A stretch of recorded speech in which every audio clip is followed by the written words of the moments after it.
Hey, what's going on, everybody? Welcome back to the channel Pigskin Addicts, back again with another video. So some of you guys may have heard about the Derwin James injury. There's been a lot of speculation about how bad it is. It's obviously a quad injury that has been disclosed, but the severity of it is something that's up for discussion right now. So I kind of wanted to just touch on that very, very quickly. I think there's a lot of speculation out there, so let's get on top of some of that right now. So obviously, Derwin James, he missed the game against Miami, and he will be missing the game today, later on, against the Titans. Now, there is a beat reporter, Chargers beat reporter of the OC Register, that's the Orange County paper, by the name of Elliot Teford. Now, he has really put the speculation out there about Derwin James' injury not being a strain, but a tear, a quad tear. And I thought that it was a significant thing to put out, really without any research, without any confirmation of that, right? It's just speculation to put out there. Now, normally, beat writers, they get away with different things like that. But I thought this is very, very irresponsible on his part to put this out there because now the question is going to come about, are the Chargers hiding his injury, right? Is his injury worse than what they're saying? And we don't know. We really don't know. We are not inside the building. We're not privy to that medical information. And rightfully so, right? I mean, just because he's an NFL player doesn't mean that we are privy to every single thing that happens, right? Especially with him medically. So the only thing we have to go on is the word of Derwin James and the word of the team. Now, what I wanted to get into, a quad tear, right? I'm not going to speculate myself, but I wanted to kind of attack Elliot Teford's argument as to whether or not it may be a quad tear. Now, if you just do some arbitrary research on the internet, right?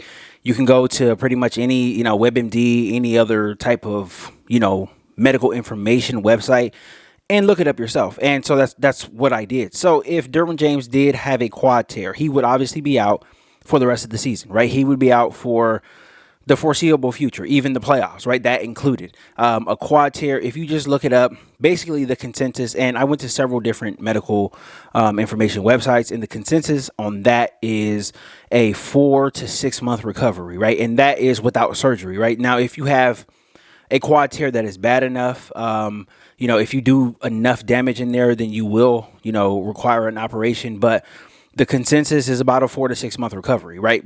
That's how long you can expect to be out, right? So obviously it's a severe injury and, we are late in the season. So that would end Derwin James's season if that was the truth. But here's the thing though, according to physiopedia.com, right? This was another information website that I went to. Pretty good, pretty comprehensive, and they have a lot of good information on there. You guys can check it out if you want to. Grade 1 or grade 2 quad strain are the symptoms that Derwin James, is experiencing right now, right? When you heard Brandon Staley talk about it in his pressers over the past couple of weeks, everything that he has said, it really lines up between being a grade 1 or a grade 2 quad strain, not a tear. So when you're looking at this, you're looking at a quad strain and a quad tear, right? The difference between them is pretty vast, right? If anybody knows anything, you played any sports, if you've had any injuries, any soreness to your quad, you know that it is something that is very crucial to you doing anything day to day, right? So basically, if it was a tear, or even if it was a grade 3 strain, Derwin James would not be able to walk, right? So the definition that was on physiopedia.com, it would be difficult to walk or do day-to-day activities with a tear, right? So what did we see from Derwin James last week, right? He obviously didn't play, but he was on the sidelines. He was on the sidelines cheering the team on. He was walking. He was standing. And he did not look to be in any, physical pain that we could see, right? He wasn't wincing or anything like that. So if you are not able to walk or do day-to-day activities on a grade 3 strain, you can probably expect the same if you have any type of tear of it, right? So you can pretty much put together what I'm saying here. I don't think Derwin James has a tear. I don't think he has a quad tear. I think there is a lot of undue speculation right now, and it's unnecessary at this point right now. We can only go off of what the player says. We can only go off of what the team says. And I think, again, It's unresponsible to put stuff out here like this. Derwin James, it looks like he has a quad strain by the looks of it. He's walking. He shows up in the building every day. He's at practice. He's not practicing, but he's out there on the field. He's walking around. He is not struggling. He's not in crutches. You know, he's not doing any of the things that a normal quad tear would. You know, he's not exhibiting any of those signs, any of those symptoms that a quad tear, would make him, have. So again, this is very, very, very, I don't want to call it dangerous, but it's very, messy to put this type of stuff out, to put this type of crap out, right? So people can read your articles, or so people can go to the OC Register website. I think that this is very, very, very, very irresponsible journalism from a guy who seems to be credible, right? Everything that he does, it seems to be credible, but to put this out there, and to have fans talking about it, and have everybody worrying and all of this stuff, I just don't think that it is responsible. It's just not. It's irresponsible. He should be disciplined. I think the OC Register should discipline him for putting this type of stuff out. Final point on this. It's very clear to me that the Chargers are being careful with Derwin James. They're being careful with this injury, and they don't want to rush him back out there. They just re-signed him this offseason to a very big contract. He's the highest paid safety in the league as of right now.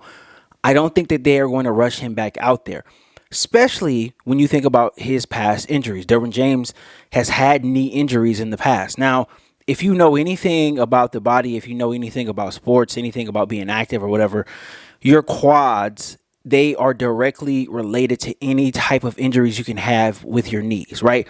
Your quads basically keep your kneecap in place. It's all connected down there. So if you have any type of strains, even a bad pull or whatever, if you have any of that going on in your quads, it's going to compromise the strength of your knee. Derwin James, he's had knee surgery before. So I think it is the responsible thing to do.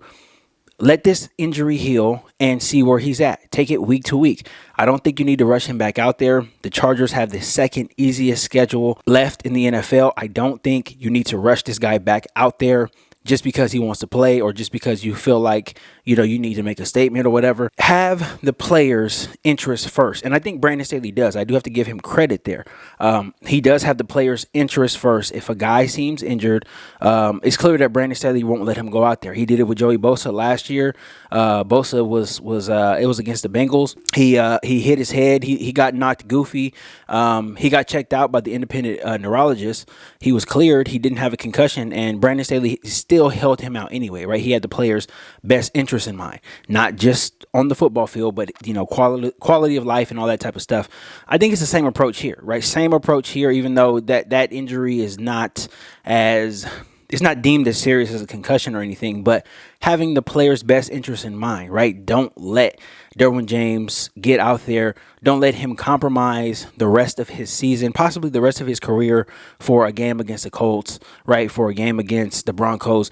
Don't let him do any of that type of stuff. So I think the Chargers are handling this in a responsible manner, and I can appreciate that. And if Derwin is ready to go, if the Chargers make the playoffs, then all he's going to do is just bring another element to this team, and obviously he will improve the back end. But this is a very, very irresponsible way to cover this. I wanted to cover this because I thought it was just a lot about nothing, and I've seen a lot of talk online about it. Honestly, guys, this is what you want a team to do. You want a team to do this, right? We see what happened when it goes the other way. We see what happened with Tua earlier this year with the concussion stuff. You want a team to be cautious. You want a team to have the players' best interest in mind, and I think that's what's happening here. So, to be honest, there's really not that much to complain about. It is what it is, but there are going to be these type of people who put these narratives out to get views, to get clicks, and all of this type of stuff. So I just wanted to come on here, cover this, and hopefully the Chargers are able to take care of business later on today